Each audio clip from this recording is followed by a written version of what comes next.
বলেন, ইন্নাল্লাযীনা আমানু ওয়া আমিলুস সালিহাতি লাহুম জান্নাতুন তাজরি মিন তাহতিহাল আনহার যালিকাল ফাওজুল কাবীর। জোরে বলুন আল্লাহু আকবার। আল্লাহ রাব্বুল আলামিন বলেন, নিঃসন্দেহে যারা ঈমান আনবে এবং নেক আমল করবে। ঈমান আনা তো হয়তো অনেকে মনে করছেন হুজুর এত সস্তা কামের কথা বললেন। এক নম্বরে ঈমান তো শুধু আমি আনি না, আমার বাপও আনছে। হয়তো এরকম অনেকে ভাবতেছে আমার বাপও ঈমানদার, আমিও ঈমানদার। কিন্তু এমন চিন্তা সম্পূর্ণ ভুল চিন্তা। কারণ ব্রাহ্মণের ছেলে ব্রাহ্মণ হতে পারে, ইহুদির ছেলে ইহুদি হতে পারে, বৌদ্ধের ছেলে বৌদ্ধ হতে পারে। আমার বন্ধুগণ, কিন্তু ইমামের ছেলে ইমাম হতে পারে না, মুসলমানের সন্তান মুসলমান হতে পারে না যদি তার যোগ্যতা না থাকে, তার মধ্যে যদি ইসলাম না থাকে। ঈমান থাকতে হবে, তাহলে ঈমানদার বলা যাবে। বংশীয় পরিচয় দিয়ে ঈমানদারের পরিচয় দেওয়া যাবে না। আমার দেশে বহু ঈমানদার আছে, বহু লোক আছে যাদের নামই হলো ঈমান আলী। আছেন এরকম লোক? আছে না? নাম কি? ঈমান আলী। নামাজ পড়ে না। নাম হলো ফজর আলী। বাপ শখ করে তার নাম ফজর রাখছে, যেন ফজর নামাজ পড়ে, ঘুম থেকে ওঠে সকাল 10টায়। নাম হলো ফজর আলী। নাম হলো রমজান আলী, রমজান মাসে দুপুরবেলা ভাত খায়। এই সমস্ত নাম দিয়ে তো কোনো কাম হবে না। আল্লাহ পাক দেখতে চান নাম, বংশ না গুণ। আল্লাহ সুন্দর করে সূরা হুজুরাতের শেষ দিকে বলছেন, ইন্না খালাকনাকুম মিন যাকারিন ওয়া উনসা ওয়া জাআলনাকুম শুউবান ওয়া ক্বাবাইলা লিতাআরাফু ইন্না আকরামাকুম ইনদাল্লাহি আতকাকুম। জোরে বলুন আল্লাহু আকবার। হে মানব মণ্ডলী, আমি তোমাদেরকে সৃষ্টি করেছি এক নর এবং নারী থেকে, বিভিন্ন ভাষা দিয়েছি, গোত্র দিয়েছি, যেন তোমরা একে অপরকে চিনতে পারো। তোমাদের মধ্যে সেই সমস্ত বান্দাগুলো আমার কাছে সবচাইতে বেশি সম্মানিত, প্রিয়, যে সমস্ত বান্দাগুলো আল্লাহকে একমাত্র সবচাইতে বেশি ভয় করতে পারে। জোরে বলি সুবহানাল্লাহ। মানে মুত্তাকি হতে পারে। কি হতে পারে বলেন? মুত্তাকি হতে পারে। আমার বন্ধুগণ, তাহলে এক নম্বর সফলতার উপায় হলো ঈমান আনতে হবে, নেক আমল করতে হবে। ঈমান আছে, নেক আমল নেই, কোনো মূল্য নেই। আবার নেক আমল আছে কিন্তু ঈমান নেই। পৃথিবীতে মুসলমান ছাড়া অনেক অমুসলিম জাতি আছে যারা অনেক নেক আমল করে। আমেরিকার একজন ধনকুবের, বিশাল ধনাঢ্য বিল গেটস, সে তার সমস্ত সম্পত্তির বিশাল একটি অংশ রেড ক্রসকে দান করেছেন, সামাজিক কাজে ব্যয় করেছেন। এত বড় দানবীর, এত বড় দান করার পরও তার কোনো পুরস্কার আমার আল্লাহর কাছে নাই। কারণ তার মধ্যে আসল জিনিসটা কি নাই বলুন? কি নাই? ঈমানটা নাই।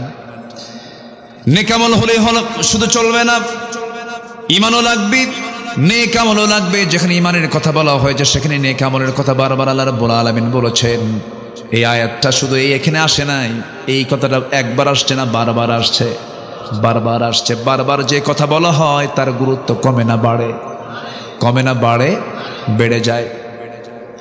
ঈমান তো আমরা আনলাম, ঠিক আছে। আবার আল্লাহ অনেক জায়গায় প্রশ্ন করছেন, আহাসিবান নাস আন ইউতরাকু আন ইয়াকুলু আমান্না ওয়া হুম লা ইফতানুন। মানুষের কি ধারণা, ঈমান এনেছি, এতটুকুন শব্দ বললাম আর আমি তাকে ছেড়ে দেব? না না, অবশ্যই তাকে পরীক্ষা করা হবে। এই আয়াত প্রমাণ করে দেয় ঈমান আছে যার, পরীক্ষা আছে তার। আসতে কন কেন? আল্লামা সাইদি জেলখানায় কষ্টে আছেন, আর মুনাফিকের বাচ্চারা বলে দোষ না থাকলে কি শাস্তি হয়? এরকম করে বলতো না? বলতো না? বলতো। তাহলে এক নম্বর সফলতার উপায় আমরা খুঁজে পেলাম। ঈমান আনবো আমরা, নেক আমল করবো আমরা। তবে ঈমান আনার পথে অনেক বাধা বিপত্তি আসতে পারে, অনেক ঝুট ঝামেলা আসতে পারে। পরীক্ষা করবেন কে? আশাদ্দুন নাসি বালাউল আম্বিয়া ফাল আমসাল সুম্মাল আমসাল।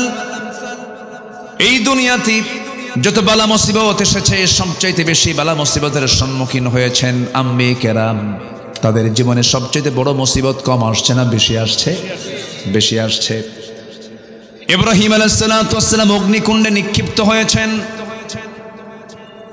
ইব্রাহিম আলাইহিস সালাতু ওয়াস সালামকে হত্যা করার জন্য বারবার চেষ্টা করা হয়েছে। ইসমাঈল আলাইহিস সালাতু ওয়াস সালাম পরীক্ষার সম্মুখীন হয়েছেন। জাকারিয়া আলাইহিস সালাতু ওয়াস সালামকে করাত দিয়ে চিরে 2 টুকরা করে শহীদ করা হয়েছে। ইয়াহইয়া আলাইহিস সালাতু ওয়াস সালামকে জবাহ করে নবীর মাথা রানীর সামনে উপহার দেওয়া হয়েছে। এরকম করে নূহ আলাইহিস সালাতু ওয়াস সালামকে মারতে মারতে রক্তাক্ত বানায়া বেহুশ করে রাস্তায় ফেলে দিয়ে চলে গেছে। এরপরে লূত আলাইহিস সালাতু ওয়াস সালাম বিপদের সম্মুখীন হয়েছেন। মূসা আলাইহিস সালাতু ওয়াস সালাম ঘরবাড়ি ছাড়া হয়েছেন, হিজরত করতে বাধ্য হয়েছেন। ইউনূস আলাইহিস সালাতু ওয়াস সালাম বিপদে পড়ে কিসের পেটে ছিলেন বলেন সবাই? এরপরে আরেকজন নবী আইয়ুব আলাইহিস সালাতু ওয়াস সালাম 18 বছর ধরে আল্লাহ রাব্বুল আলামিন এমন পরীক্ষার মধ্যে ফেলে দিলেন, পরিবার বিচ্ছিন্ন হয়ে গেল। 18 বছর নড়াচড়া করতে পারলেন, এমন রোগে আক্রান্ত হয়ে গেলেন। প্রত্যেকটা পরীক্ষায় সমস্ত আম্বিয়া কেরাম সেকেন্ড হয়েছেন না ফার্স্ট হয়েছে? ঈমান আছে যার, পরীক্ষা আছে তার। পরীক্ষা আসবে, পরীক্ষা দিতে হবে, পরীক্ষায় পাশও করতে হবে। আমার বন্ধুগণ, দিন শুধু গ্রহণ করেছেন একজন সাহাবী, মদিনায় চলে গেছেন। মদিনার উপকণ্ঠ থেকে তাকে ধরে আনা হলো, জেলখানায় আটকে রাখা হলো। মক্কার কুরাইশের সবাই মিলে বলল, সন্তান আছে, ছেলে আছে, মেয়ে আছে, বউ আছে, বাচ্চা আছে, দিনটা ছেড়ে দাও, ইসলামটাকে ছেড়ে দাও। ওই সাহাবী বললেন, তোমরা আমাকে দিন গ্রহণ করাকে হয়তো তুচ্ছ মনে করতেছো, তোমরা কি জানো এই দিনকে রক্ষা করতে গিয়ে, ইমানকে রক্ষা করতে গিয়ে অবলীলায় হাসতে হাসতে জীবন দিব, কিন্তু ইমান কারো কাছে বিক্রি করতে পারবো না। শেষ পর্যন্ত করা হলো কি, জেলখানা আটকে রেখে খাবার বন্ধ করে দেওয়া হলো। সেই সাহাবীর নাম হলো খুবাইব ইবনে আদি রাদিয়াল্লাহু তাআলা আনহু। শেষ পর্যন্ত খাবার বন্ধ করলে হবে কি, খুবাইবকে আল্লাহ রাব্বুল আলামিন খাবারের জন্য জান্নাতের খাবার বাজেট পাস করলেন। শেষ রাত যখন হয়ে যেত, তার সামনে কি যেন ঝুলন্ত আঙ্গুরের ছনা ঝুলাইয়া রাখতে তিনি খেতেন। জীবনের শক্তি তিনি সেখান থেকে ফেরত পেতেন। সুন্দর করে 3-4 মাস ধরে খাবার বন্ধ করে দিয়েছে ওরা, আল্লাহ নিজে তার খাবারের বন্দোবস্ত করে দিয়েছেন। টের পেয়ে গেল ওরা, বুঝতে পেরেছে খুবাইবকে না খেয়েও মেরে ফেলার সম্ভব নয়, অতএব খুবাইবকে আমরা দুনিয়া থেকে বিদায় করেই দেব, ওকে তারা ফাঁসি কাস্টে ঝুলিয়ে মেরে ফেলবে, এমন সিদ্ধান্ত যখন তারা নিয়ে ফেলেছে, শেষবারের মতো এসে বলল, খুবাইব ইমানটা ছাড়ো, ইমানটা বাদ দিয়ে দাও। তিনি বললেন, না রে না, আমরা তোমাকে মেরে ফেলে দেব, মেরে ফেলে দাও। তোমার শেষ ওসিয়ত বলতে কোনো কিছু আছে নাকি বলো, তোমার শেষ ইচ্ছা পূরণ করব, পরিবারকে দেখতে চাও নাকি? সঙ্গে সঙ্গে তিনি মুচকি হাসি মেরে বললেন, দুনিয়ার কারোর সঙ্গে আমার দেখা করার প্রয়োজন নাই, তোমরা যদি আমাকে দেখা করতে দাও, অজুর পানি দিলে পরে অজু বানায় আমি নামাজের মধ্যে আল্লাহর সঙ্গে দেখা করতে চাই। অজুর পানি দেওয়া হলো, অজু বানালেন, নামাজে দাঁড়ালেন। প্রথম রাকাত খুব মনোযোগ দিলেন, আস্তে আস্তে করে পড়ছিলেন। দ্বিতীয় রাকাতে মনোযোগ ঠিকই ছিল, কিন্তু মনে মনে চিন্তা করলেন, নামাজটা লম্বা করলে কাফের মুশরিকরা ভাবতে পারে খুবাইব বুঝি মৃত্যুর ভয়ে নামাজকে লম্বা করতেছে। একটু তাড়াহুড়ো করে নামাজ পড়লেন, সালাম ফিরলেন, 2টা হাত আকাশের দিকে তুলে আকাশের মালিককে লক্ষ্য করে বলছেন, আকাশের মালিক আল্লাহ, আজকে 4 থেকে 5 মাস গত হতে চললো, নবীজির চাঁদ মাখা চেহারা আমি দেখতে পাই না, নবীজির সঙ্গে কথোপকথন হয় না। আমি যদি দুনিয়া থেকে বিদায় হয়ে যাই, আমার বিদায়ের খবরটা আল্লাহ আমার নবীর দরবারে তুমি আল্লাহ পৌঁছায়া দিও, আমার বিদায়ী সালামটা দিয়ে দিও। এই কথা বলেই করলেন কি, দেরি করলেন না, ফাঁসির মঞ্চের দিকে দৌড়া যাচ্ছেন, শুলে কাষ্টের দিকে দৌড়া যাচ্ছেন। কাফির মুশরিকরা বলতেছে, খুবাইব তুমি কি পাগল হয়ে গেছো নাকি, মানুষকে মরার জন্য দৌড়ায় নাকি? খুবাইব বলছে, আমি তো মরার জন্য দৌড়াই নাই, আল্লাহ রাব্বুল আলামিন আমাকে 8টা জান্নাতের সবগুলো দরজা খুলে খুলে দেখায় দিতেছে। সাইয়েদনা খুবাইব করলেন কি, সামনের দিকে এগুতে লাগলেন। কাফের মুশরিকরা তার দু হাত বেঁধে ফেললো, দু পা বেঁধে ফেললো, বারবার চেষ্টা করছে তাকে দিন থেকে ফেরানোর জন্য। সাইয়েদনা খোবায়েব অনর চিত্ততা নিয়ে দাঁড়ায়া থাকলেন। এমন সময় একজন কাফের এসে হেয় প্রতিপন্ন করে বলছে, খোবায়েব তোমার জায়গায় যদি মুহাম্মাদকে এখানে যদি দুই হাত বেঁধে যদি মারা হতো কতই না ভালো হতো। এই কথা শোনার সঙ্গে সঙ্গে কয়েক মিনিট ধরে তিনি মুখের মধ্যে থুতু জমা করলেন। থুতু জমা করে এক পর্যায়ে চট করে তার সর্বশেষ শক্তি প্রয়োগ করে তার মুখ বরাবর থুতু মেরে দিলেন। এক মুখ বড় থুতু মেরে দিলেন। খেপে গেল, রেগে গেল। চট করে তার ডান হাতে নেজা তরবারের আঘাত যখন করলো, হাতটা ছিটকে পড়ে গেল। খোবায়েব মুস্কি মুস্কি হাসি মারলেন, আরেকটা হাত কেটে ফেললো, চিৎকার করে হাসতেছেন। সবাই বলল, খোবায়েব রে মানুষ, সবাই বলে ফেলতেছে, খোবায়েব রে মানুষ আঘাত প্রাপ্ত হলে কান্দে, তুই হাসিস কেন, তোর কারণটা কি হাসার বল। খোবায়েব বলছে, তোমার আমার একটা করে অঙ্গহানি করো, আল্লাহ পাক জান্নাতের একটা করে হুর আমাকে দেখায় দেন। দুই হাত কেটে ফেললো, দুই পা কেটে ফেলে দিল, মস্তকটা পৃথক করে ফেললো। খোবায়েব দুনিয়া থেকে বিদায় নিয়ে নিলেন। নবী আলাইহিস সালাতু ওয়াস সালাম আমার নবীজি সামনে সাহাবায়ে কেরামকে সামনে করে কথা বলছিলেন। মসজিদে নববীর ভিতরে তিনি বসে বসে কথা বলছেন। এমন সময় হঠাৎ করে তিনি দাঁড়ায় গেলেন, হাত উঁচু করে বললেন, সালামুন আলাইকা ইয়া খোবায়েব, সালামুন আলাইকা ইয়া খোবায়েব, হে খোবায়েব তোমাকে সালাম সালাম। সাইয়েদনা ওমর ফারুক বলছেন, ইয়া রাসূলুল্লাহ আজকে 4-5 মাস গত হতে চলে আমরা খোবায়েবকে দেখি না, আপনি সালাম দিচ্ছেন কেন? নবীজি কাদা কাদা কণ্ঠে বলছেন, ও আমার সাহাবীরা রে, আমার খোবায়েব আর দুনিয়াতে নাই, জান্নাতের পাখি হয়ে জান্নাতের মধ্যে উড়ে বেড়াতেছে। জোরে বলি সুবহানাল্লাহ।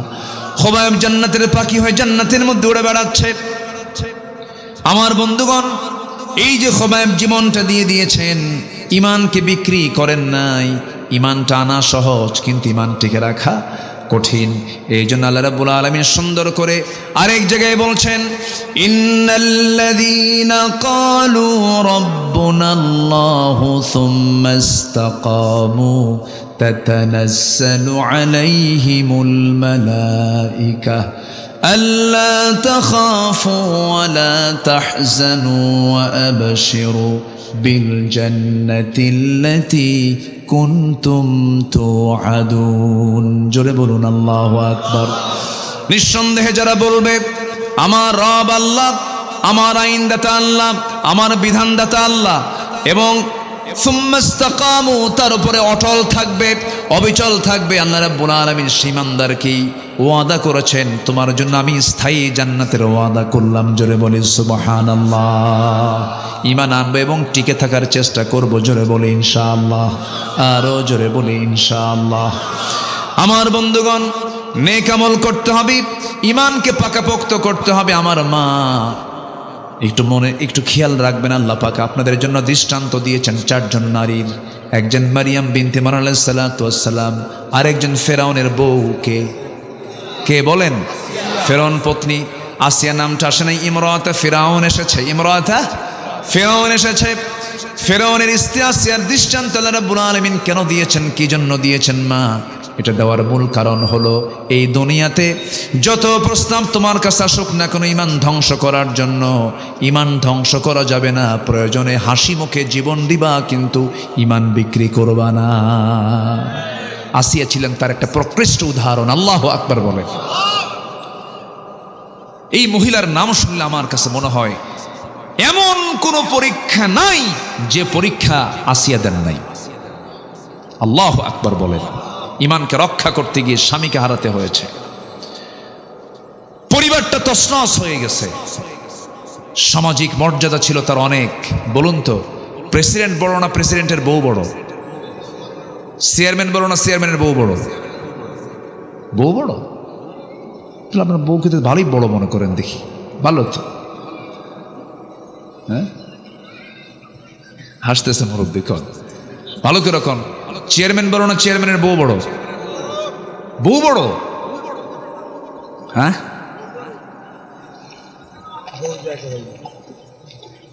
একদিকে ঠিকই আছে অবশ্য, একদিকে ব্যাঠিক না। কোন লোকটা বইয়ের কথা শোনে না বলেন তো? সবাই শোনে। শোনেন না আপনারা? শোনেন না? আস্তে আস্তে কয়, বইয়ের কথা শোনেন না আপনারা?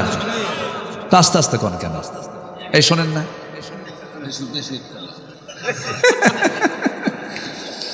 সামনে আমার সামনে বলতেছে বেশি একটা না, কিন্তু বাড়িতে গেলে কিন্তু বইয়ের কাছে সবাই কায়েত। শুনতে হয়, বউকে ভয়ও করতে হয়। এই ভয় মানে সেই ভয় না, এটা হচ্ছে সম্মান। এটা কি বলেন তো? সম্মান। তার কাছে আমার সম্মান জড়িত, আমার কাছে তার সম্মান জড়িত। হুন্না লিবাসুল লাকুম ওয়া আনতুম লিবাসুল লাহুন্না। আল্লাহ তাআলা এই সম্পর্কে এমন সম্পর্ক করে দিয়েছেন, মাওয়াদ্দাতাও ওয়া রাহমা, ভালোবাসাও রেখেছেন, রহমতও রেখেছেন। আল্লাহু আকবার বলেন। একমাত্র বিবাহিত সম্পর্কের ভিতরে রহমত থাকে, আর বাকি যত সম্পর্ক যে আছে না, কলেজের বারান্দায় বারান্দায়, গাছের গোড়ায় গোড়ায়, জোড়ায় জোড়ায়, সিপাই সিপাই, জোড়া জোড়া আছে না, এরকম আছে না? ওখানে কি ভালোবাসা নাই? আছে, কিন্তু এই ভালোবাসায় কোনো রহমত আসতে পারে? রহমত ওটা নোংরামি, ওখানে অসুখ, অশান্তি, বিশৃঙ্খল, খুন, জেনা এগুলো জড়িত।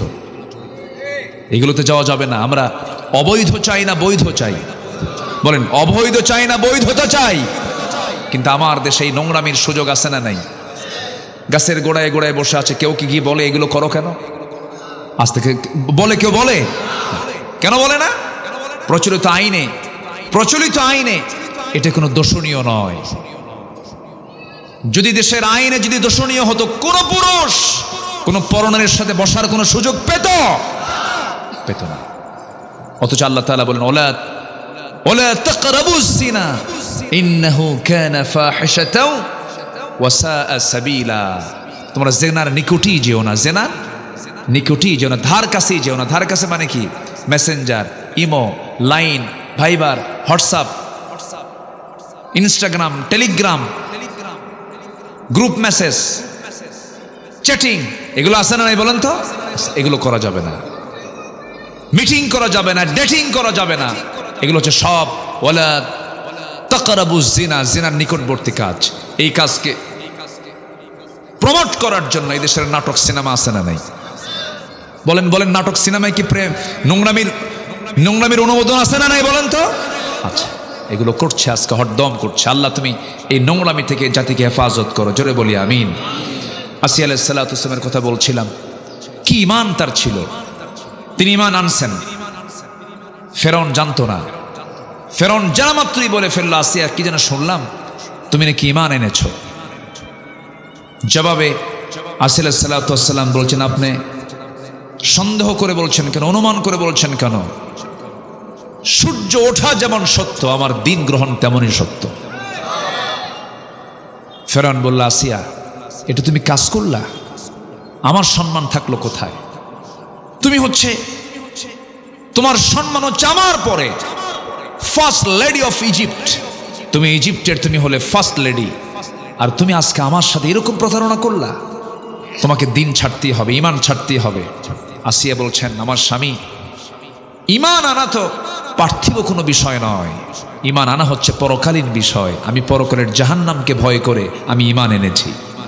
জোরে বলে সুবহানাল্লাহ। উনি পরিবার দেখলেন না, সংসার দেখলেন না, সম্মান দেখলেন না, মর্যাদা দেখলেন না, দেখলেন ঈমান। দেখলেন কি? ঈমান। ফেরাউন শেষ পর্যন্ত বলে ফেলল, আসিয়া তোমার কিন্তু মরণ হয়ে যেতে পারে, তোমার বিরুদ্ধে আমি চূড়ান্ত আইন পাশ করতে পারি, তোমাকে হত্যা করে ফেলবো। আসিয়া বলছেন, আমার স্বামী, আমি জানি আপনি আমাকে এমন কথা বলতে পারেন, আমি আপনাকে চূড়ান্ত তার জবাবও দিয়ে দিলাম। আপনি আমার প্রতি যত অত্যাচারের মাত্রা বাড়ায় দিবেন, আমার ঈমানটা তত পাকা হয়ে যাবে। হামানের সঙ্গে পরামর্শ করলো ফেরাউন। উপস্থিত সমস্ত বৃন্দ বলে ফেলল, ফেরাউন বুকের শত্রু, বড় শত্রু। এই শত্রুকে কোনো ক্রমেই পোষা যাবে না, রাখা যাবে না, শেষ করতে হবে। জাল্লাদ ঠিক করে ফেলা হলো। আসিয়া আলাইহিস সালাতু ওয়াস সালামকে শেষবারের মতো তাকে বলা হলো। আসিয়া বলছেন, স্বামী আমার, আপনি আমাকে হত্যার হুমকি দিচ্ছেন, আর আমার আল্লাহ জান্নাতের দৃশ্যগুলো দেখায় দিতেছে। জাল্লাদকে হাজির করা হলো, করাত হাতে নিল, করাতটা তার কপালে লাগায় দিল। ঠিক সেই সময় তাফসীর এসেছে, সূরা তাহরিমের তাফসীর এসেছে, আসিয়া আলাইহিস সালাতু ওয়াস সালাম সেই সময় ওই সংকটকালে আল্লাহকে বললেন না, তিনি আল্লাহকে একমাত্র সাহায্যকারী হিসেবে তার কাছে চাইতে লাগলেন।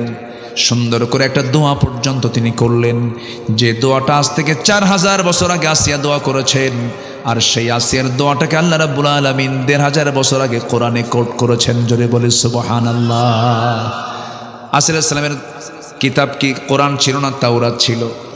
তাওরাত ছিল। অথচ তাওরাতের অনুসারী একজন মহিলার দোয়াকে আল্লাহ রাব্বুল আলামিন কোরআনে কারীমের মধ্যে কোট করে দিলেন। আল্লাহ রাব্বুল আলামিন তার দোয়াটা হুবহু কপি করে দিয়েছেন। রব্বি বিনিলি ইনদাকা বাইতান ফিল জান্নাতি ওয়া নাজ্জিনি মিন ফিরআউনা ওয়া আমালিহি। আল্লাহ তুমি আমাকে একটা বানায়া দিবা ঘর। বাইতান বুয়ুতুনের এক বচন হলো বাইতুন, বুয়ুতুন বহু বচন। তিনি একটা মাত্র ঘর চাইলেন, আল্লাহ তুমি আমার জন্য একটা ঘর বানায় দিবা, ইনদাকা তোমার কাছে একটা ঘর বানায় দিবা। আর আমি এমন ঘর চাই যে ঘরটা হওয়া চাই তোমার কাছে, মানে তোমার ঘরের দেওয়ালের সঙ্গে যেন আমার সেই ঘর, আমার ঘরটা যেন হয়। আর তুমি আমাকে ওয়ানাজ্জিনি মিন ফিরআউনা, ফিরআউনের অনিষ্ট থেকে তুমি আল্লাহ আমাকে বাঁচাও, ওয়া আমালিহি তার অপকর্ম থেকে তুমি আল্লাহ আমাকে বাঁচাই। দোয়াটা সম্পন্ন করলেন। তাফসীরে আসছে টপ টপ করে রক্তগুলো জমিনে গড়ে গড়ে পড়তেছে। 2 টুকরা করে আসিয়া দুনিয়া থেকে বিদায় হয়ে গেলেন। দুনিয়ার সমস্ত নারীকুলকে জানায় দিন, ও দুনিয়ার নারীকুলেরা, নারী সমাজেরা, হাসতে হাসতে জীবন দিয়া দিবা, কিন্তু ঈমান নামক বড় সম্পদকে কখনো বিক্রি করতে পারবা না। জোরে কোন সুবহানাল্লাহ। সফল হওয়ার জন্য 1 নম্বর উপায় কি আনা? জোরে কোন কি আনা? পরীক্ষিত ঈমান আনতে হবে। কি ঈমান আনতে হবে? পরীক্ষিত ঈমান। পরীক্ষায় যেন ঈমান যেন পরাজিত না হয়, এমন ঈমান আনা যাবে না। নাম্বার 1 চলে গেল। এখনো আছে 8টা পয়েন্ট। সময় দিচ্ছেন তো নাকি আপনারা যাওয়ার প্ল্যান করতেছেন? একটু জিকির করি লা ইলাহা, আরো জোরে লা ইলাহা,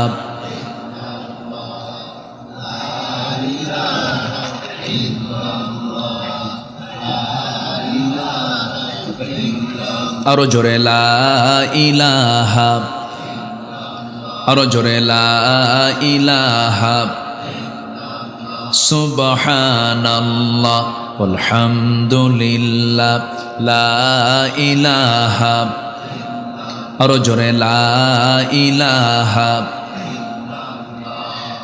লা ইলাহা ইল্লাল্লাহু মুহাম্মাদুর রাসূলুল্লাহ সাল্লাল্লাহু আলাইহি ওয়াসাল্লাম। আমি বেশি দেরি করে ফেলেছি না নাকি? কষ্ট হচ্ছে আপনাদের? আর একটু সময় থাকেন, আমি পয়েন্টগুলো অন্তত শর্ট করে হলেও বলে ফেলি। একটু বসুন। এত সুন্দর মানুষ আপনারা। কি থানার নাম জানেন এটা? মোড়েল, মোড়েলগঞ্জ। মোড়েল মানে কি? মোড়লগঞ্জ। ও আচ্ছা, একটা ব্যক্তির নাম। জি, বুঝতে পারছি। সুন্দর। বাগেরহাট তো মাশাআল্লাহ, বাগ মানে হলো জান্নাত, জান্নাতের হাট। বলি আলহামদুলিল্লাহ। বাগে জান্নাহ বলেন না, বাগান, বাগান এটা বাগানই তো। এত সুপারি আর কি বলে নারিকেল গাছ, মাশাআল্লাহ। বলি আলহামদুলিল্লাহ। সবুজ, শুধু সবুজ দেখেরা। পাশে নদী আছে। কি নদী? পানগুচি নদী। হ্যাঁ, কচা নদী চিনি, কচা নদী চিনি। ভলেশ্বর আছে। শুধু নদী আর নদী তো এলাকায়।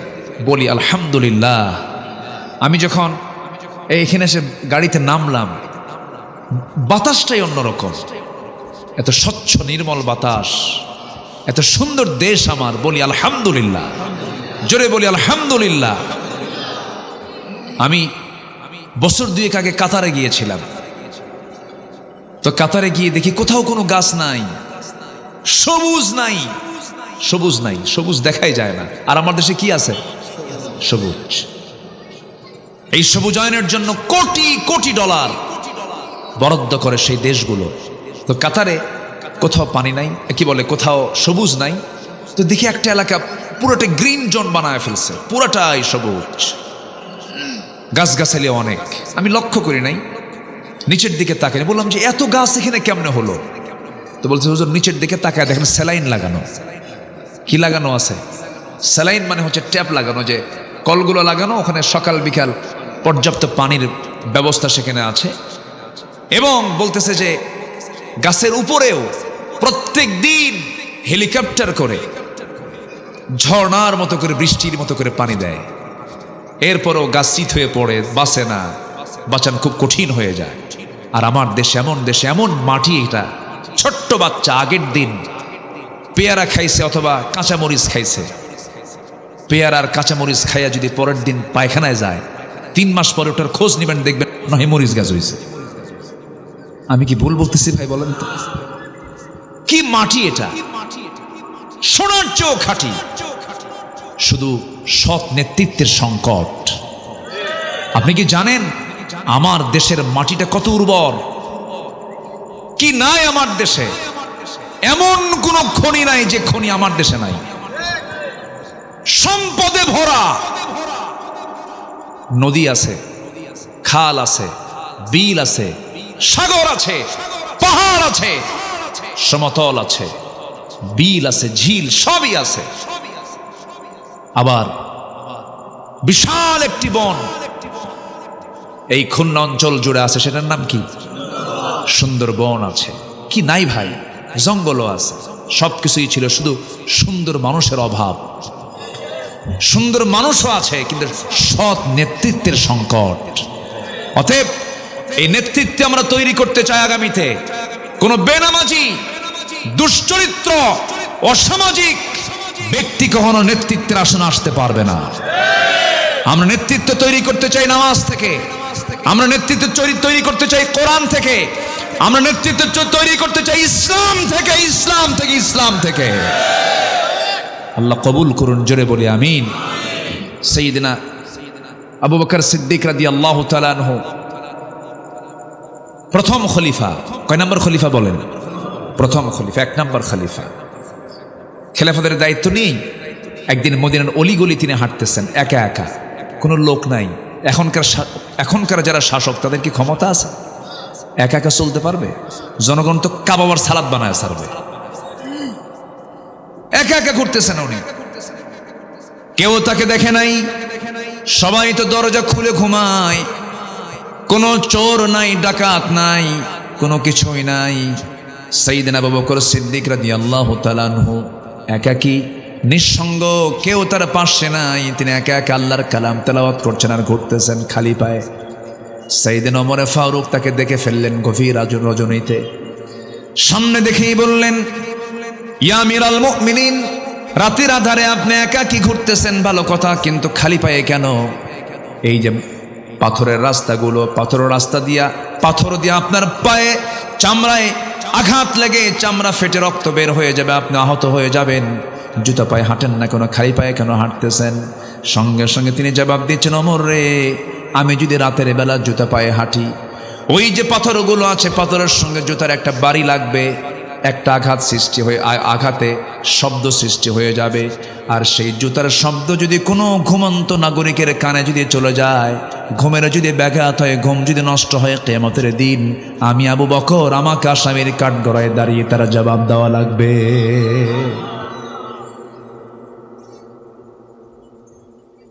খেলাফতের দায়িত্ব তিনি গ্রহণ করেছেন। তার আগ থেকেই তিনি এক মহিলার ঘরে সেবা করতে যেতেন। বৃদ্ধা নারী, স্বামী নাই, ছেলে নাই, মেয়ে নাই, কেউ নাই, তার পাশেই তার বাড়ি। প্রতিবেশীর তো হক আছে। ওই মহিলার ঘরে গিয়ে তিনি রান্না বান্না করে দিতেন, কাপড় চোপড় ধুয়ে দিতেন, খাবার জোগাড় করে দিতেন। প্রত্যেকটা রাত্রি তিনি যেতেন। খেলাফতের দায়িত্ব গ্রহণ করার পরও তিনি নিয়মিত যেতেন। সাইয়েদনা আবু বকর সিদ্দিক রাদিয়াল্লাহু আনহু প্রত্যেক রাতে এই কাজটা করতেন। ওমর ফারুক চিন্তা করলেন, দেখিতে এই খেদমতটা আমি করা যায় কিনা। উনি দরজার কাছে চলে গেলেন, দরজায় নক করলেন, নক করে বললেন, বুড়িমা, আপনার খেদমতের জন্য আমি এসেছি, দরজা খুলে দিন, আপনার খেদমত করে যাব। সঙ্গে সঙ্গে জবাব আসলো ভিতর থেকে, খেদমতের কোনো প্রয়োজন নাই, কারণ কিছুক্ষণ আগে একজন খেদমত আমার করে চলে গেছে। ওমরে ফারুক মনে মনে চিন্তা করেন, এই মানুষটা আছে, এই মহিলার খেদমত করতে আসলাম, আমার তাকে দেখতে হবে, চিনতে হবে। ওই মহিলার ঘরে তার পাশে তিনি ওঁত পেতে দাঁড়ায় থাকলেন। পরপর 3 রাত 2 রাত খুঁজে পেলেন না। তৃতীয় রাত্রিতে হঠাৎ করে দেখতে পেলেন কে যেন খালি পায়ে ভিতরে চলে গেল। খালি পায়ে কে হাঁটে? কে হাঁটে? আবু বকর। টের পেলেন না, অপেক্ষার প্রহর গুনতে লাগলেন, কে ঢুকলো দেখি তো, ভিতর থেকে বেরোতে হবেই। যখন বের হতে নিয়েছেন, চট করে পিছন থেকে হাতটা চেপে ধরে বলছেন, আপনাকে তাকায় দেখে কেউ না, রাষ্ট্রের প্রধান ব্যক্তি সেখানে। জোরে বলেন সুবহানাল্লাহ। সঙ্গে সঙ্গে বললেন, আমিরুল মুমিনিন, সব কাজ আপনি একাই করবেন, দিনে জনগণে ব্যস্ত থাকবেন, রাতের বেলা আপনি ঘুম নষ্ট করে এরকম কাজগুলো করলে আপনি অসুস্থ হয়ে পড়বেন। সাইয়েদনা আবু বকর বলছেন, ওরে ওমর, হাসরের ময়দানে আমার বোঝা তোমার পিঠে যাবে না, তোমার বোঝা আমার পিঠে আসবে না, আমাকে খেদমতগুলো করতে দাও।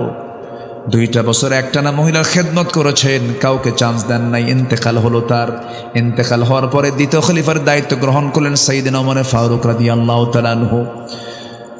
দায়িত্ব গ্রহণ করার সঙ্গে সঙ্গে তার মনে হয়ে গেল, প্রথম খলিফার তো ইন্তেকাল হয়েছে, ওই মহিলার তো খেদমত করার জন্য কেউ যায় নাই মনে হয়। খেদমত করার জন্য আসছেন তার ঘরে, দরজায় নক করেছেন, মহিলার জানা নাই। প্রথম খলিফার ইন্তেকাল হয়ে গেছে, চোখে দেখতেন কম, বুড়ি মানুষ, কেউ তাকে সঙ্গত দেয় নাই। রাতের আধারে ঘরের মধ্যে ঢুকি সাইয়েদনা ওমর ফারুক খেদমত করলেন, সব কিছু জোগাড় পরিষ্কার পরিচ্ছন্ন করে দিয়ে যখন ঘর থেকে বের হয়ে আসলেন, মহিলা খেতে বসেছেন, সামনে কিছু খেজুর ধুয়ে রাখা, অনেকগুলো খেজুর থেকে একটা খেজুর যখন মুখের মধ্যে নিয়েছেন, যখন তিনি খাওয়া শুরু করেছেন, বিসমিল্লাহ বলেছেন, সঙ্গে সঙ্গেই দাঁতের নিচে খেজুরের বিচিটা পড়ে গেছে। খেজুরের বিচি পড়ার সঙ্গে সঙ্গে তিনি ইন্না লিল্লাহ বলে কান্নায় ভেঙ্গে পড়লেন। কান্নায় ভেঙ্গে পড়ে বলছেন, বুঝতে পেরেছি আমার আসল খাদেম আবু বকর আর দুনিয়াতে নাই। আমার আবু বকর যদি খাদেম বেঁচে থাকতো, অবশ্যই সে আমার খেজুরগুলো যখন আমার সামনে রেখে যেত, খেজুরের শুধু ধুয়ে যেত না, খেজুরের বিচিগুলো ফেলে দিয়ে আমার সামনে খাওয়ার জন্য সহজ করে রেখে যেত। জোরে বলেন সুবহানাল্লাহ। আমরা কেমন শাসক কি চাই কি ভাই? আস্তে কয়, সবাইকে চান? সে শাসক হওয়া দরকার বেনামাজি না নামাজি? ইসলামী দলের নন ইসলামী দলের? বলেন তো, অন ইসলামী দলের কি শাসক কেমন হতে পারে নাকি? তারা তো গাঁজা খায়, শীত হয়ে পড়ে থাকে, মদের বোতল নিয়ে বসে থাকে, ঠিক কিনা? আমার বন্ধুগণ, সফলতার উপায় কি? 9টা পয়েন্টে কথা বলতে চাচ্ছিলাম, মাত্র একটা পয়েন্ট শেষ হলো। বলুন তো, এই যে মাহফিল 3 দিন হচ্ছে, আমার দরকার আরো কয়দিন?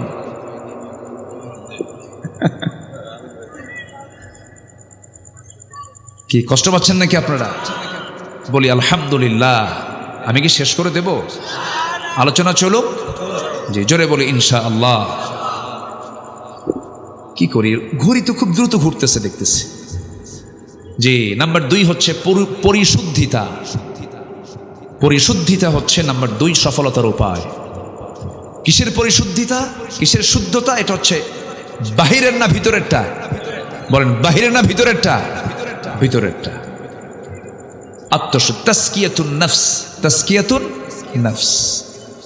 আল্লাহ রাব্বুল আলামিন বলেন, قد أفلح من تزكى وذكر اسم ربه فصلى بل تؤثرون الحياة الدنيا والآخرة خير وأبقى إن هذا لفي الصحف الأولى صحف إبراهيم وموسى جربون الله أكبر। ওই বান্দা সফল হয়েছে যে মন্ত্রী হলো না, যে এমপি হলো না, কোটিপতি হলো না, মাস্টার্স পাস করেছে না। আল্লাহ বলছেন সেই বান্দাই সফল হতে পেরেছে। কদ আফলাহা মান তাযাক্কা, যে ব্যক্তি নাফসকে শুদ্ধ করতে পেরেছে। ওয়া যাকারা ইসমা রাব্বিহি, যে রবের নামের জিকির করতে পেরেছে। ফাসাল্লা, এবং নামাজ পড়তে পেরেছে, সেই বান্দা সফল। 3টা কাজ। কয়টা কাজ বলেন? এই আয়াতের মধ্যে 3টা কাজ, এই সূরার মধ্যে 3টা কাজ। এর মধ্যে 1 নাম্বার হলো যে বান্দা তাসকিয়াতুন নফস করতে পেরেছে, নফসের শুদ্ধতা আনতে পেরেছে। রোগের এই আত্মার অনেক রোগ আছে, নফসের অনেক রোগ আছে। লোভ একটা রোগ। লোভ আছে না নাই বলেন? আসতে বলবেন, আছে না নাই? লোভটা দিয়েছেন কে? আল্লাহ কিন্তু দিয়েছেন, কিন্তু সেই লোভটা হওয়া চাই অবৈধ লোভ না বৈধ লোভ? একটা নারীকে পাওয়ার লোভ আছে না নাই? একদম আস্তে আস্তে বলেন, মানে নাই মনে হয় আপনাদের? পুরুষ না আপনারা? আছে না নাই? এটা এখন পুরুষ পুরুষ মনে হচ্ছে। হাওয়ার জন্য তো আদম পাগল হবেনি তো। হাওয়ার জন্য আদম পাগল হবেন, আদমের জন্য হাওয়া পাগল হবেন, এটা তো ন্যাচারাল। আল্লাহ মানা করছেন না, আল্লাহ বলতেছেন টান নিয়ায় মোহাব্বত কর, কিন্তু ইজাব কবুল কর। আল্লাহ কি চান? ইজাব কবুল হতে হবে, বৈধ সম্পর্ক, লিগ্যাল রিলেশন থাকতে হবে।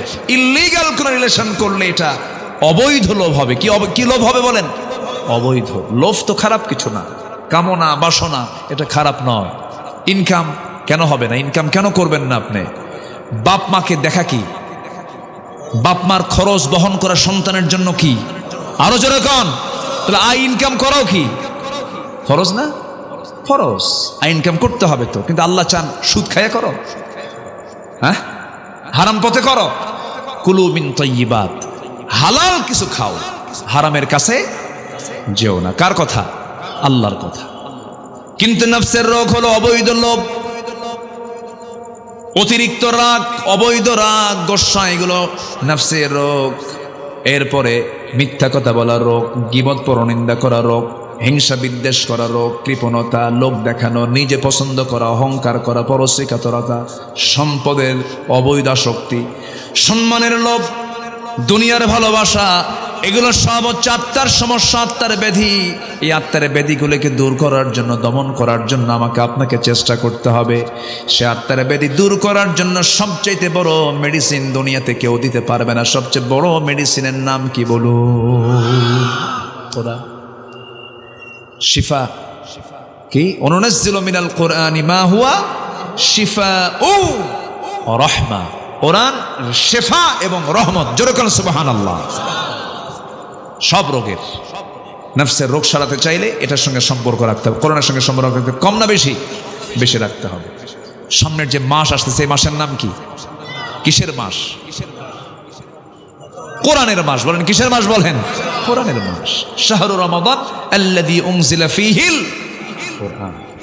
রমজানের পরে এই মাসের আরেকটা নাম হলো কি? কোরআন। আরেকটা মান কি? কোরআনের মাস। রমজানের মাস, কোরআনের মাস, কোরআনের মাস, রমজানের মাস। আল্লাহু আকবার বলেন। রমজান কেন বাড়লো? কিসের জন্য? রমজানের দামটা বাড়ছে কিসের জন্য? কোরআনের জন্য। আমরা মক্কা যাই কেন? কাবার জন্য। মদিনা যাই কেন? নবীর কবর থাকার জন্য। ওযু করি কেন? নামাজের জন্য। রমজানের দাম এত বাড়লো কেন? কিসের জন্য? কোরআনের জন্য। আমরা কোরআনটা পড়বো, জোরে বলি ইনশাআল্লাহ। শিক্ষা মন্ত্রণালয় 53 বছর ডিউটি পালন করেছে, কিন্তু এই জাতিকে কোরআন শিখাতে পারে নাই। কি আমি কি ভুল বলছি? 53 বছর শিক্ষা মন্ত্রণালয়ে কোটি কোটি টাকা বরাদ্দ হয়েছে, বহু প্রকল্প তারা হাতে নিয়েছে। জাতির যেটা ফরজ শিক্ষা, নামাজের শর্ত হলো শুদ্ধ তেলাওয়াত, জাতিকে আজ পর্যন্ত সহি করে কোরআন শেখাতে পারে না। বড় কপাল এটা। আমি মালয়েশিয়াতে গিয়েছি। মালয়েশিয়ার 99% মুসলমান, তারা কোরআনটাকে সহি করে পড়তে পারে। কেন জানেন? তাদের সিলেবাসটা এমন করে সাজানো, ক্লাস 5 ওঠার সাথে সাথেই, ক্লাস 6 ওঠার সাথে সাথেই প্রত্যেকটা নাগরিকের 3 থেকে 4 পারা কোরআন মুখস্থ। আর আমার দেশে বিসিএস ক্যাডার হয়। ওযুর ফরজ কয়টা? 17টা। কয়টা কইছে? বেশি হলো কয়টা? মাত্র 13টা বেশি কইছে। হ্যাঁ, মাত্র 13টা বেশি বলেছে। এই হলো বিসিএস ক্যাডারদের ইলমে যোগ্যতা, দ্বীনের জ্ঞান। অথচ যদি এমন করা হতো, বিসিএস ভাইভা বোর্ডে কোরআনে কারীমের যে কোনো পৃষ্ঠা থেকে 1 পৃষ্ঠা তেলাওয়াত শোনাতে হবে। ভাইভা বোর্ডে কোনো মুসলমান যদি ভাইভা বোর্ডে যদি অংশগ্রহণ করে, অবশ্যই তাকে শরিয়াতের উপরে, ফিকহের উপরে 4 থেকে 5টা প্রশ্ন করা হবে। তাকে 5টা হাদিসের অনুবাদ বলতে হবে। এরকম করে যদি কন্ডিশন দেওয়া হতো, আমার দেশের কোন অফিসার ধর্ষণের চিন্তা মাথায় নিত না। এক র‍্যাব কর্মকর্তা সবে কদরের রাত্রিতে আসামির স্ত্রীকে ধর্ষণ করেছে। এরপরে বলে বন্দি থাকা আসামির স্ত্রীদেরকে এমন আচরণ আমাদের আইনে সিদ্ধ, এরকম বাজে কথা বলেছে। এই সমস্ত লম্পটদেরকে ঝুলায় মারা দরকার। এই চরিত্রহীনতা কেন আসছে? কিসের আলো নাই? কিসের আলো নাই বলেন? ও আলো পাবে কেমন? আলো তো দেয়ই নাই ওরে, ও তো অন্ধকারই থাকবে। আমার নফস ঠিক হবে কখন? যখন আমি এটার ট্রিটমেন্টটা নেব। এটার জ্ঞান দরকার আছে না নাই? আছে। চোখ বন্ধ করে মাদ্রাসায় দিবেন সন্তানকে, যা ভুল করছেন এই ভুল যেন আর না হয়। আপনার সন্তান জজ হবে, ব্যারিস্টার হবে, ডিসি হবে, এমপি হবে, এসপি হবে, সব হবে, কিন্তু সবার আগে সিনার মধ্যে আগে কোরআন তুলে দিতে হবে। এই কোরআনটাকে দিবেন, আর সে দুষ্ট থাকতে পারবে না, ইঞ্জিনিয়ার হবে। কোরআন থাকলে পরে রডের বদলে বাঁশ দেবে না, ঠিক কিনা বলেন? রডের বদলে বাঁশ দেবে না, দেশের সম্পদ বাইরে পাচার করবে না। এই জন্য নফসের ট্রিটমেন্ট করতে হবে কি দিয়া বলেন? কোরআন দিয়ে। কদ আফলাহা মান তাযাক্কা।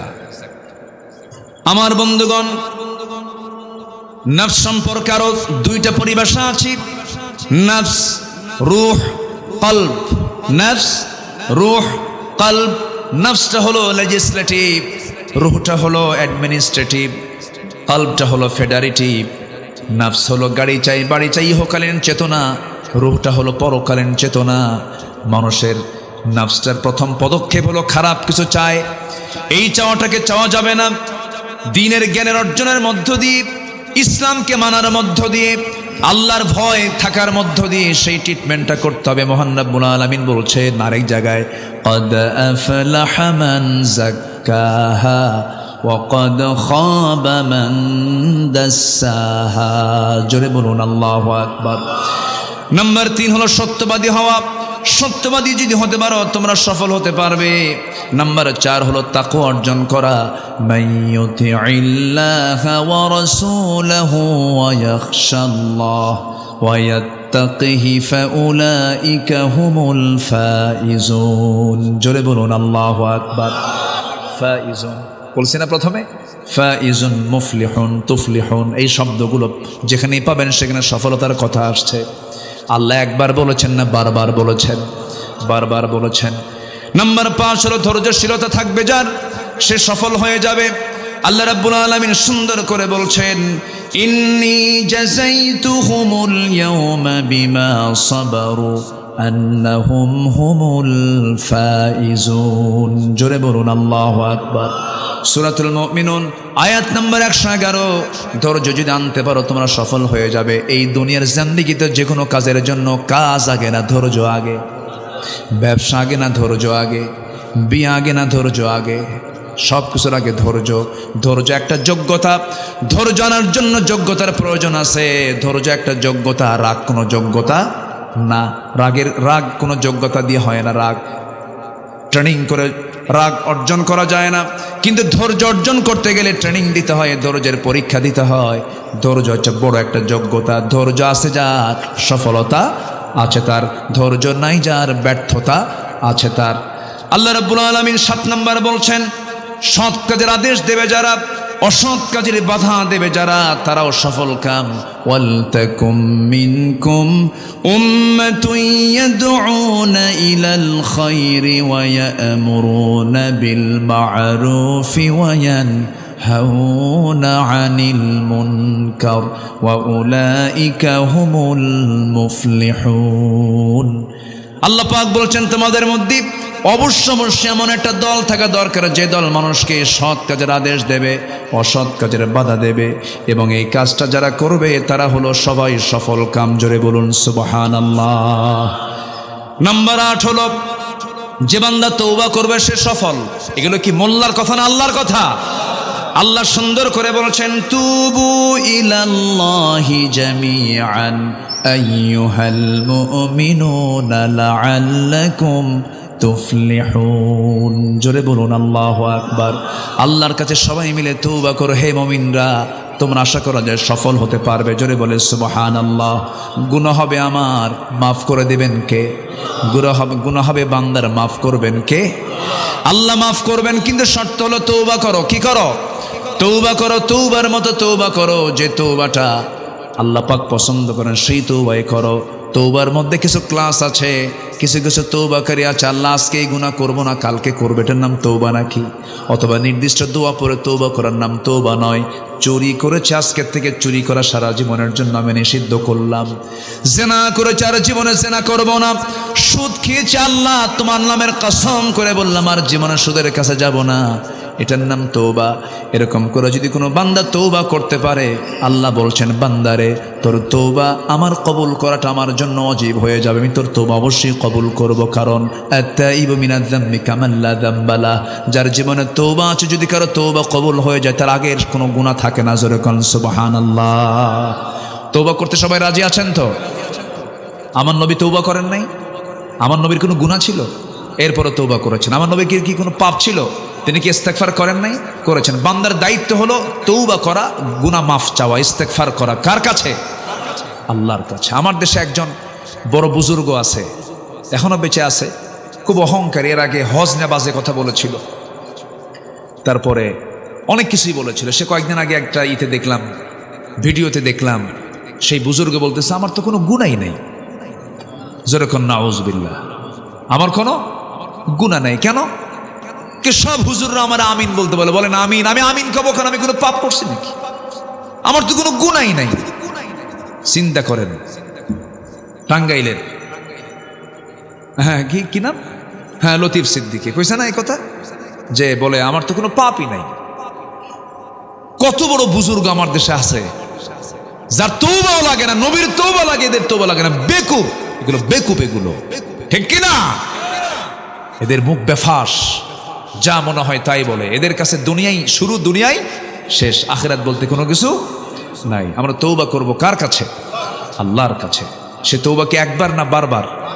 তুবু ইলাল্লাহ ফাইন্নী আতুবু ফিল ইয়াউমি মিআতা মাররা। হে আমার সাহাবীরা, তোমরা বারবার তওবা করো, আমি রাসূল দিনে তওবা করি 100 বারেরও বেশি বার। তওবা, সুবহানাকাল্লাহুম্মা বিহামদিকা আশহাদু আল্লা ইলাহা ইল্লা আনতা আস্তাগফিরুকা ওয়া আতুবু ইলাইক। অথবা সংক্ষিপ্ত হয়ে বলতে হবে আস্তাগফিরুল্লাহ। বলেন আরো জোরে, আরো জোরে। বাস, আল্লাহর কাছে সারেন্ডার করে, আল্লাহ তোমার কাছে মাফ চাই, মাফ করে দাও। মাফ করবেন কে? আল্লাহ তাআলা। আল্লাহর কাছে মাফ চাইতে কোনো লজ্জা আছে নাকি? কোনো লজ্জা নেই। যে আল্লাহর কাছে যত বেহায়া হতে পারবে সে তত আল্লাহর নিকটে যেতে পারবে। পৃথিবীর মানুষের কাছে বারবার ডাকলে লোক বলবে ওর হায়া নাই, তো লজ্জা ছাড়া বারবার ডাকে। আর আমার আল্লাহ বলেন তুই আমার কাছে বেহায়া হয়ে ডাক, আমি তোর ডাকে সাড়া দিয়ে দেবো। আমরা ডাকবো কার কাছে?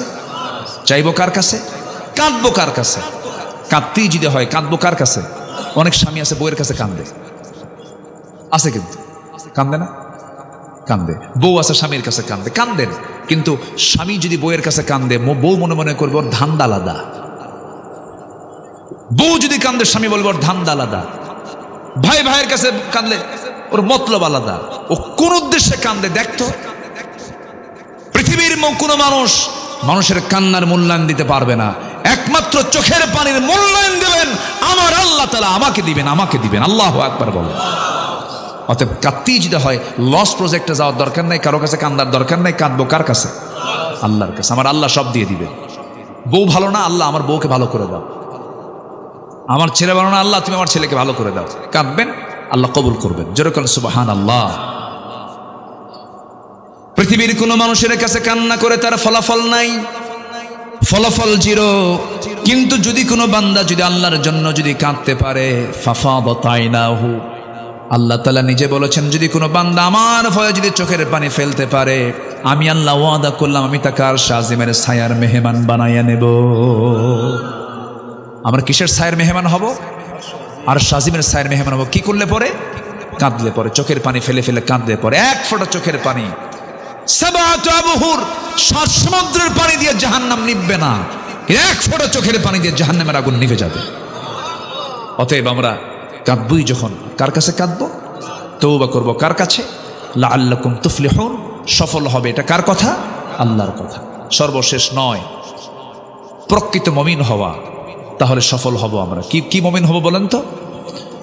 বলেন কি মুমিন হব? প্রকৃত মুমিন। মানে প্রকৃত মানে কি? যার মধ্যে মুমিনের গুণগুলো আছে, বেসিকটা আছে। কি আছে? বেসিকটা আছে, সে হচ্ছে প্রকৃত মুমিন। প্রকৃত মুমিন কাকে বলে? প্রকৃত মুমিনের সংজ্ঞা আল্লাহ দিয়েছেন, একটা সূরা শুরু থেকে লম্বা করে বলে দিয়েছেন এবং ব্যাখ্যা নিজেই দিয়েছেন, কথা নিজেই বলেছেন। একটু বলি, আমাকে সময় দিচ্ছেন তো নাকি? আল্লাহ রাব্বুল আলামিন বলেন, قد أفلح المؤمنون الذين هم في صلاتهم خاشعون والذين هم عن اللغو معرضون والذين هم للزكاة فاعلون। ওই সমস্ত মুমিনরা সফল কাম। প্রকৃত মুমিন তো তারাই যাদের মধ্যে এক নম্বর গুণ খুশুর সঙ্গে নামাজ হবে, যাদের মনোযোগ দিয়ে নামাজ হবে, যাদের একটা বিষয় মাথায় রাখবেন, যার নামাজটা যত সুন্দর হবে তার ইমানটা তত সুন্দর হয়ে যাবে। নামাজ কি সবাই পড়তে রাজি আছেন নাকি? সবাই কি নামাজ পড়তে রাজি আছেন? নাম্বার 2 হলো যারা বাজে কথা মুখ থেকে কখনো বের করবে না। 16 বছর যারা ক্ষমতার চেয়ারে ছিলেন, যে মাইকগুলো তারা পেয়েছেন, সবসময় ভালো কথা না বাজে কথা বলেন? ভালো কথা না বাজে কথা? নেত্রী এক সময় এক একটা বোমা মারে। আবার ওইদিকে নোয়াখালীর এক নেতা ছিল, নোয়াখালীর প্রতিবন্ধী নেতা, হাঁটতেও পারো না, কথাও বলতে পারো না। কে?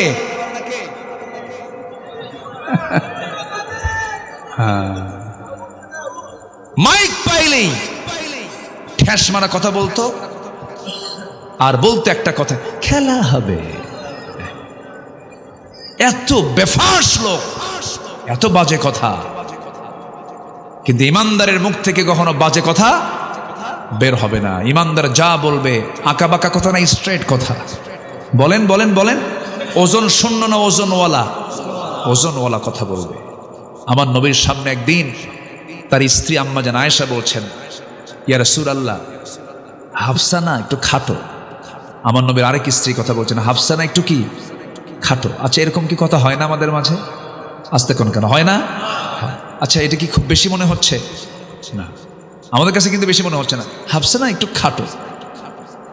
আমার নবীজি কথাটা শুনলেন, কথার কি ওয়েট দেখেন, ইমানদারের কথার কি ওয়েট হতে পারে। রাসূল শুধু বললেন, লাকাদ কুলতি, তুমি যে এই কথাটা বলে ফেলেছ, এই কথা যদি 7 দরিয়ার পানিতে যদি ছেড়ে দেওয়া হতো, লামাজাজাতহু, 7 দরিয়ার এতগুলো পানি সব বিবর্ণ হয়ে যেত, দুর্গন্ধে পচা রূপ নিত তোমার এই সামান্য খাটো কথা।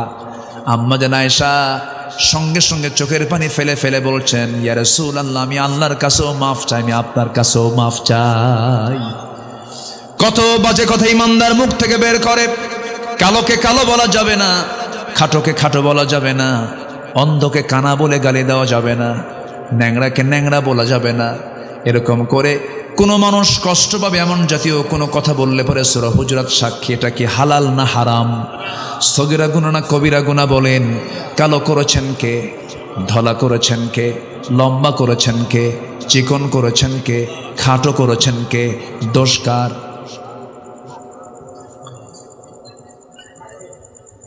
ফায়সালা কার? এখানে দোষের কিছু নাই তো, ফায়সালা কার? স্বামী যদি একটু কালো হয়, কিছু কিছু মা আছে মাঝে মাঝে খোঁটা মারে।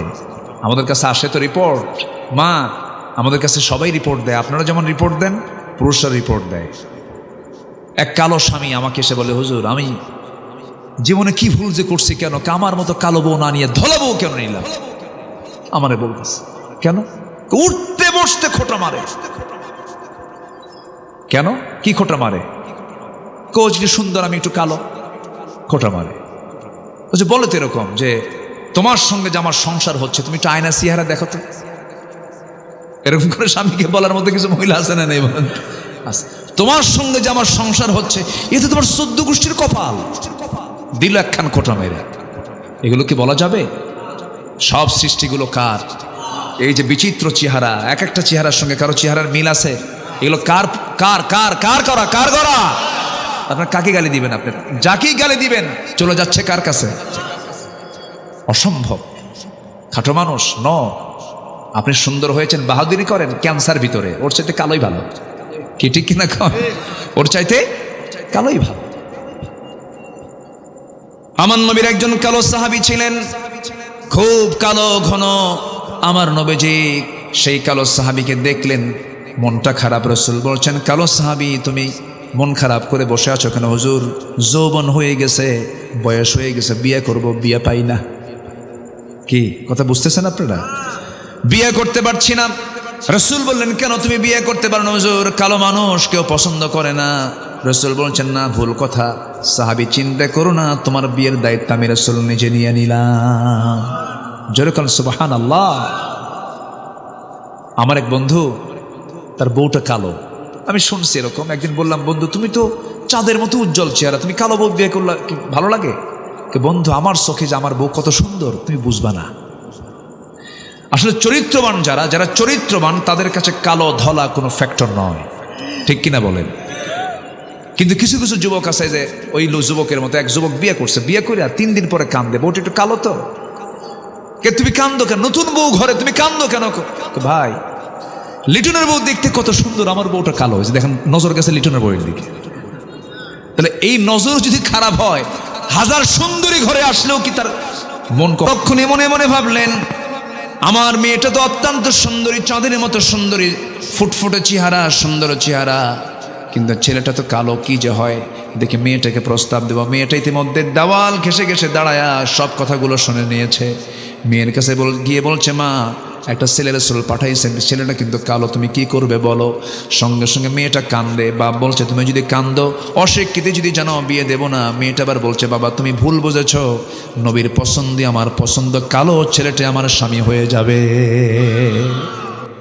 রিজার্ভ ছিলেন না, হাসি খুশি ছিলেন, হাসি খুশি ছিলেন, ফ্রি মাইন্ডে চলতেন সবার সাথে। ছোট্ট বাচ্চা বসতো, বুড়া মানুষ এসে বসতো, সবার সঙ্গে মিশে মিশে কথা বলেছেন মুহাম্মদ সাল্লাল্লাহু আলাইহি ওয়াসাল্লাম।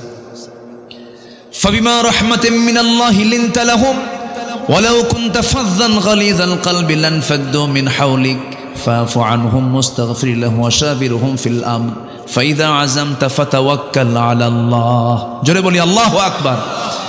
আল্লাহ পাক বলছেন, হে রাসূল, আপনি যদি রূঢ় হতেন, কঠোর হৃদয়ের যদি হতেন, আপনার সামনে কেউ আসতো না, আপনার সামনে থেকে সব দূরে দূরে থাকতো। কিন্তু আমার নবী এত বিনয়ী ছিলেন যে কোনো মানুষ নবীর সামনে এসে ভয় পেত না। জোরে বলেন সুবহানাল্লাহ।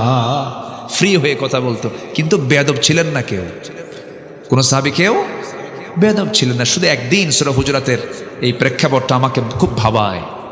একদিন সাইয়েদনা আবু বকর এবং ওমর রাদিয়াল্লাহু আনহু দুজন কথা বলতে বলতে, আমার নবীজি কথা বলছেন, এর মধ্যে তাদের দুজনের তর্ক বিতর্ক, আওয়াজটা নবীর আওয়াজের চাইতে বড় হয়ে গেছে। যখন বড় হয়ে গেছে, নবীজি খুব কষ্ট পাচ্ছেন, আরে আমি কথা বলি, আমার কথার চাইতে ওদের কথা বড় হয়। শুধু এতটুকুন মনে করেছেন, আয়াত নাজিল হয়ে গেছে। আল্লাহু আকবার বলবেন না? তাহলে আদব দরকার আছে না নাই বলেন তো? দরবারের মধ্যে দেখবেন অনেক মুরব্বীর উপর দিয়ে ছোট মানুষ কথা বলে, আছে না? এরকম আছে না? এটা কিন্তু চরম বেয়াদবি। আল্লাহ রাব্বুল আলামিন আয়াত নাযিল করলেন, লা তারফাউ আসওয়াতাকুম ফাওকা সাওতিন নবী। তোমাদের আওয়াজের চাইতে, নবীর আওয়াজের চাইতে তোমাদের আওয়াজ যেন বড় না হয়। যদি বড় হয়ে যায়, আন তাহবাতা আমালুকুম, তোমাদের সমস্ত আমলগুলো আমি আল্লাহ রাব্বুল আলামিন কাট করে ফেলবো, বিফল করে ফেলবো। জোরে কোন নাউযুবিল্লাহ। তাহলে আদবের দরকার কি? পরে না আগে? আগে দরকার। নবীজি বললেন, যাও, ব্যবস্থা করতেছি। নোমান এইদিকে আসো, 200 দিরহাম। ওসমান এইদিকে আসো, 200 দিরহাম, 400 দিরহাম জড়ো করলেন। রাসূল বললেন, যাও, আগামীকালকে বিয়ে, তোমার বাজার করে আনো। বাজার করতে গেছেন, এক সাহাবী এসে বলে, ও সাদ, বিয়ের বাজার তো করতে আসছে, তুমি কি জানো জিহাদের ডাক এসেছে, জিহাদের ডাক এসেছে, জিহাদের ডাক এসেছে, চল রে বীর, জিহাদের ডাক এসেছে, চল। বিয়ার পিড়ি বন্ধ করলেন, বাজার বন্ধ করে ঘোড়া কিনলেন, তরবারি করলেন, যুদ্ধে ঝাঁপিয়ে পড়লেন, শহীদ হয়ে গেলেন। নবীর কাছে সংবাদ গেল, হুজুর, ওই সাদ তো দুনিয়া থেকে বিদায় নিয়েছে গতকাল, যার বিয়ের কথা ছিল। রাসূল দৌড় মেরে তার সামনে দেখতে গেলেন, মস্তকটা ছিটকে পড়ে আছে। রাসূল তাকে দেখে কাঁদলেন, আবার তাকে দেখে হাসলেন। সাহাবা একরাম বলছেন, হুজুর, আপনি এমন আচরণ তো কখনো ইতিপূর্বে দেখিনি, কেন এরকম করছেন? রাসূল বলছেন, হাসার হেতু হলো আমি নিজের চোখে দেখতে পাচ্ছি জান্নাতের হুররা তাকে টানাটানি করে বেহেশতের দিকে নিয়ে যাচ্ছে, আর আমি এই জন্য কাঁদি। সব দায়িত্ব আমার কাঁধে নিলাম, কিন্তু আমার সাদরে দুনিয়াতে কোনো নারীর সঙ্গে বিয়ে দিতে পারলাম না, এই জন্য আমি কান্দি। আমার নবীজি জানাজা পড়ায়া দিলেন, আর বললেন, ও সাহাবীরা, যে নারীর সঙ্গে বিয়ের কথা ছিল সেই হুরে মদিনাকে ডেকে আনো। তার পাশে তাকে পাশে রাখো। তাকে পাশে রেখে রাসূল বললেন, ও হুরে মদিনা, আজকে যদি আমার প্রিয় সাহাবী যদি বেঁচে থাকতো বিয়ে হয়ে যেত, কিন্তু সে তো বিয়ের বাজার না করে যুদ্ধের বাজার করেছে, জান্নাতের বাজার করেছে। অতএব সে তার বাজার